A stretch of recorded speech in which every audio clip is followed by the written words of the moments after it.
Mahalo. Mahalo. No kidding, man. I probably messed up your name. How do you pronounce it? Well, it's close to that. It's Mihailo, so there's a little trick. Mihailo. Yeah. So Mihailo. So Mahalo, Mihailo. Mahalo. We got it right. So here we are, both with interesting last names, and for those of you out there who haven't figured out how to pronounce my last name, it's easy. It's like a zoo with animals and taught like the teacher taught, unless you're in France, because in France it's Monsieur Zoutot, right?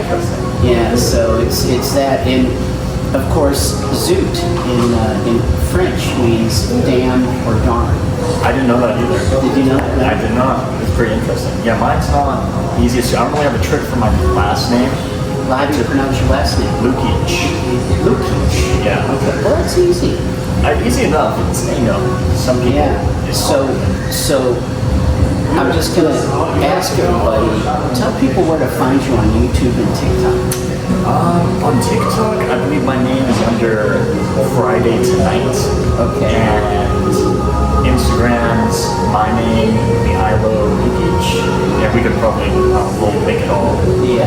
So what was that? Friday what? Friday Tonight. So if I go to TikTok and I search Friday Tonight, Yeah, I'll show up. Yeah. Okay, there you go. And let me tell you something. Mihailo has got some amazing guitar riffs, and that's how we found you. You know, Stacy found you actually. And she's like, "Hey man, there's this guy on TikTok that is playing incredible guitar stuff." And so I went, I did a dive on it, and I at that point I didn't even know that you had a band, and we'll talk about the band in a minute.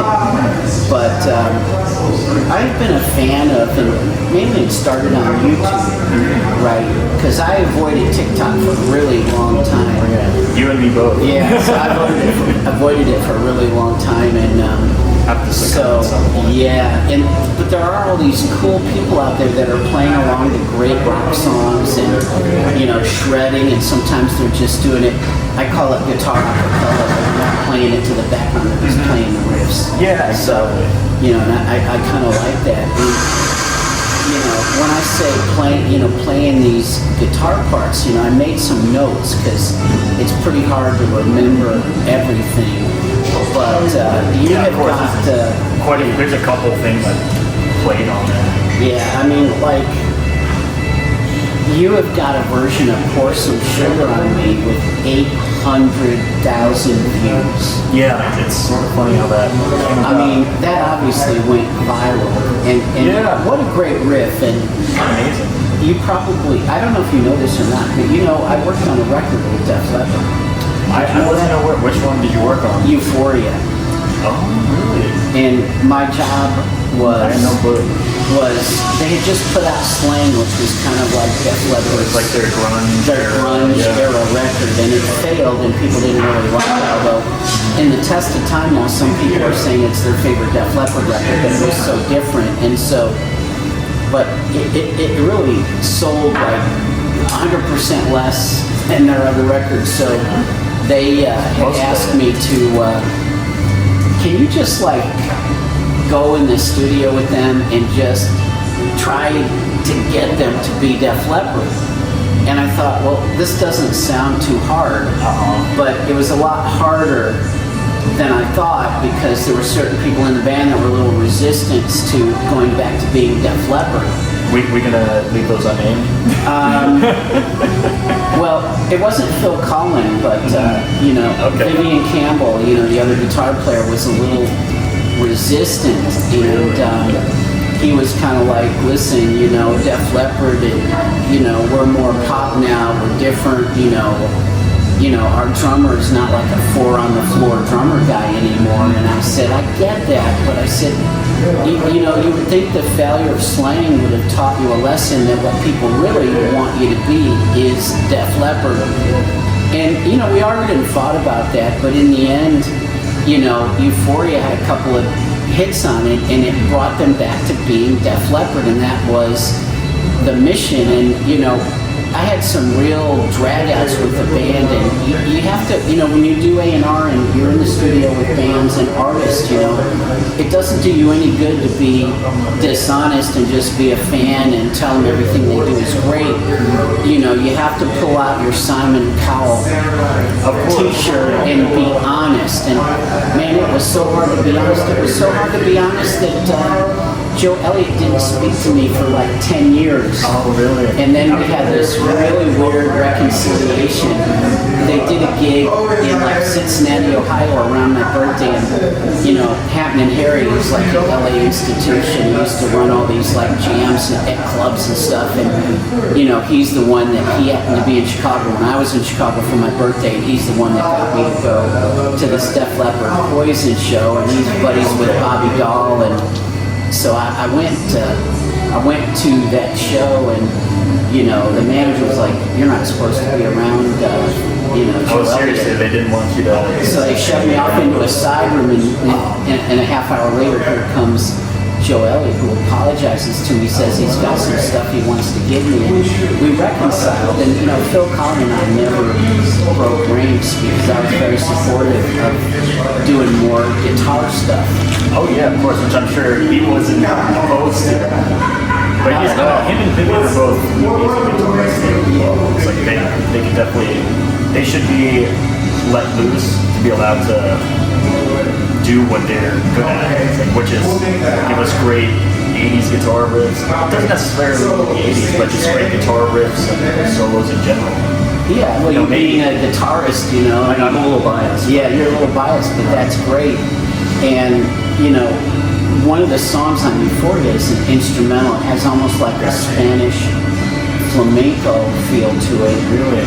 And that song, it became an instrumental because Joe Elliott was like, I am not going to ever sing a vocal to that song. I don't like it. And I was like to Phil Collin, I said, listen, Phil, we're going to use that song, but you got to rethink it. And you got to play it like just pretend that your guitar is the lead vocal, and you've got to put the emotion in that guitar as if it was the lead singer. And you know, I would say the same thing to you, that one of the things that was consistent to me, I'm watching through a bunch of your guitar videos, is the emotion that you can put into someone else's song. In other words, you have really great feel, you know, and I think, you know, part of all those views, you know, the 800,000 on Pour Some Sugar on Me, I mean, you've got like what, 90,000 on GNR's Paradise City, 68,000 on Photographs. Yeah, it's a couple things that it seems like whenever I post something like "Is This Love?" that people seem to like that a lot too, and I know that's recent, which is cool. Yeah. I think it's just me showcasing the songs that I love, and it's like that's what I do. What I've done growing up all the time is like I put on a record and try to learn it to maybe not exactly to the T, but close as I can to the best of my ability, and that just it's fun for me. And I figured like, okay, might as well put it up online and share some of these songs with an audience that people haven't necessarily sought out that kind of music before, and then you know just bring some of that back into the modern day, you know. Yeah, so in other words, you like playing these classical songs because you're bringing them to a new, younger audience. I mean, one of the things I found out from TikTok is that it's like a 15 to 40-something audience. It's a younger audience. Yeah. So, you know, the first time a lot of people are hearing Is This Love, which is a Whitesnake song. And, you know, they were at Geffen where I worked for many, many years while I was doing GNR. So, you know, I know David Coverdale, and I met Tawny Katane, you know, his wife and girlfriend that was in those videos that everybody talks about. But it's interesting because there's one thing that you do that I think other people that do the guitar videos don't, which is you've got at least 3, if not 4 versions of Is This Love, and they each have kind of a different guitar part in them. And so, a different part, because obviously John Sykes is one of my favorite guitarists as well, so I'm a big Thin Lizzy fan. Obviously became the last album, but then from there, big fan of what all of his writing on the '87 Whitesnake album was insane. Yeah, I mean, Blue Sykes- Murder was great too. So you like Blue Murder too? The first album was Yeah. awesome. It is a classic, and you know, of course, Blue Murder was also a Geffen record as well. So you know, Yeah. I met John Sykes and his dad, who managed him a few times. Oh, his dad managed that. Yeah. Never Not heard that one Whitesnake, before. but yeah, but John Sykes' dad was the manager of Blue Murder, and he personally managed his son, and that was an interesting, you know, dynamic. But you know, you've got that one Is This Love video. It's got, you know, 570,000 views. yeah, it's so crazy. Yeah, and then you know you have a couple of newer ones that have maybe 70,000 views, but that first one you did, I think it was the first one. I mean, I scrolled back a long ways to kind of, you know, watch your evolution on TikTok and Yeah, there's and, a lot there because gone past it since COVID or yeah, and maybe, you know, those 800,000 views were during COVID, and people were so hungry for live music. But, you know, even the newer ones that you get 60, 70, 80, 90,000 on, that's pretty amazing. And, you know, I liked how on one of the Guns N' Roses songs, you played two different guitar parts, like first solo and second solo. Oh, I might have. Yeah. Yeah, so I gotta because in those songs it's hard to pick. Like if you're gonna do a short clip of something, there's so many like incredible, legendary guitar parts in some of these songs, especially if it's concerning slabs. yeah. And I don't know, you could make a couple videos just doing one song and showcasing the different parts of, Well, say, you know- Paradise City or Welcome to the Jungle or something. Exactly. You know, one thing that struck my mind as I was, you know, listening to you doing, you know, GNR songs, because again, I was in the studio and some of them were written, and I was there for recording and making of all the records, and I was also there for Chinese Democracy, and it doesn't matter which guitar player was in Guns N' Roses, devoid of Slash and Izzy. We had trouble getting, you know, whether it was Buckethead or Robin Fink or whoever it was, there was always a problem getting the emotion and feel out of the guitar. And I feel like, you know, one of the reasons that your guitar videos, I think, are so popular is because, like, I can close my eyes and feel, just like I said to Phil Collin, you know, Phil, you know, you gotta pretend like your guitar is the lead vocal and let the emotion of the song and the melody speak through the guitar. And I feel like when I listen to your stuff, I'm feeling the emotion of the song through your playing. And to me, there can be a lot of technical geniuses that can run their fingers up and down, you know. Eddie Van Halen was one of those kind of guys, but he also put the feel too, which is what people forget sometimes when they try to emulate. But it's very, that's very nice of you saying. and again, Big compliment coming from you. thank you. But you know, you're talking about love, and yeah, you did, and then you know, I think you had a Hot for Teacher one too. I did Hot for Teacher. And Hot for Teacher, I think, was your most popular of the Van Halen. Van Halen, Yeah, it did really well. But again, you know, I could close my eyes and listen to you playing the guitar, and I can feel that you really put your emotion into it. And as we were talking about Chinese Democracy, you know, I was like thinking, a problem? where were you? Oh man. Why didn't I find you and have you come in and play guitar from GNR? Because I mean, if I was born when you guys were working on that one, that would have been what year were you born? 98. So it's probably. Heck, you were 3 years old. Yeah, man. probably. You may not have picked up a guitar yet, but if you'd been 15, I might have actually. if you'd been 15 in 2001, and I had found you in, where'd you grow up in Burbank, California. Man, if I'd found you in Burbank when you were 15 or 16, I would have dragged you to the Village Recorders, and you would have destroyed Buckethead and Robin Fink all at once with the motion you put in your guitar. That'd be very hard, but I appreciate it. Yeah. So I think, you know, now I want to talk a little bit about your band. Yeah. So tell me a little bit about that band and how it started and all that kind of stuff.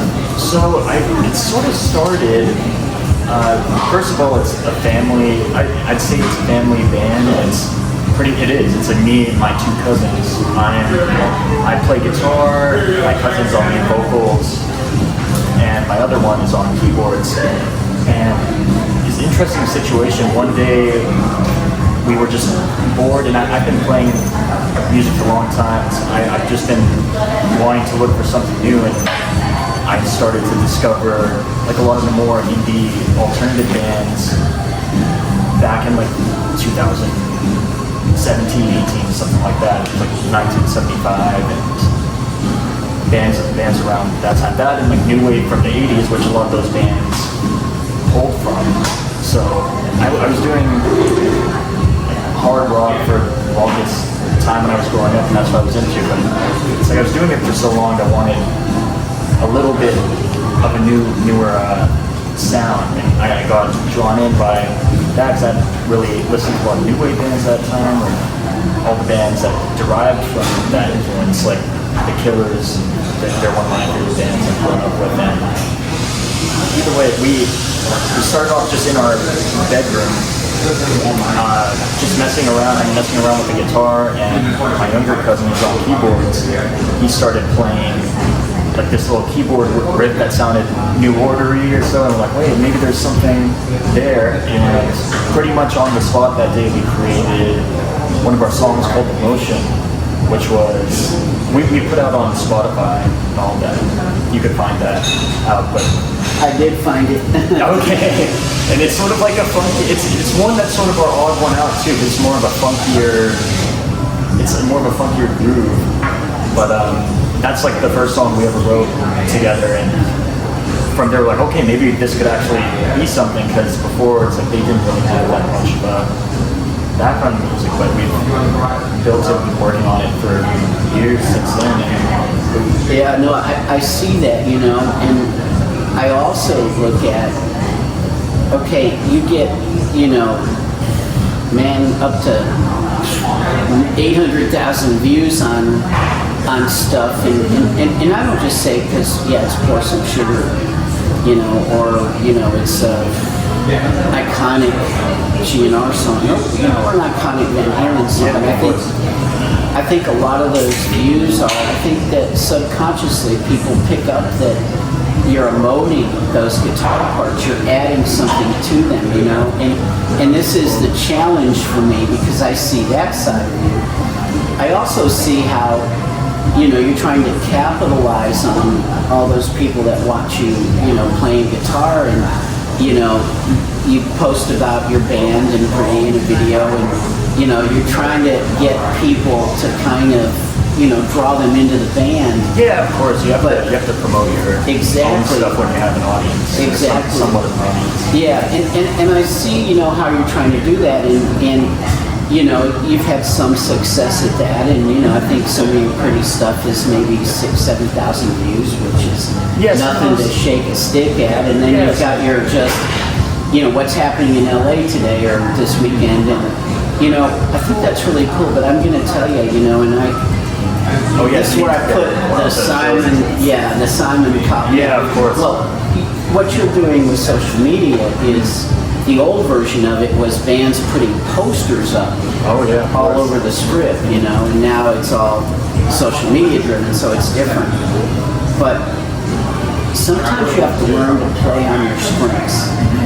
So, like if I were A&R you or developing, this is what I would say about Pretty. I would say, so, you know, for some reason I like that song Anthem. And Yeah, I that's our working title right now. yeah, I like that one, and I liked Got You, which was older. Oh, thank you. Yeah. Those ones have sort of similar vibes, I'd say. Yeah, a little more edge, and this would be my sort of criticism or constructive criticism, which is it's always better if you play on your strengths, okay?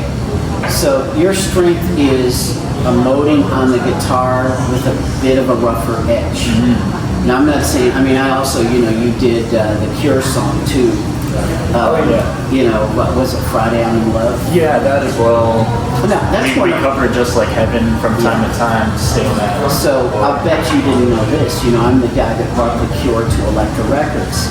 Before they were on Elektra, they had no hits. Love Cats was the pre-Elektra Records song, and that's what drew me to them. And I actually brought them to Elektra, and then they passed, and then Elektra brought in a new chairman, and I revisited it, and he said yes. So, you know. So we owe that to you as well. That's You got my heart, man. It's like, you know, you're playing Van Halen stuff, you're playing, you know, my beloved Guns N' Roses stuff, but then you got that Cure thing, which is awesome, you know. So, but the one thing that's missing from Pretty is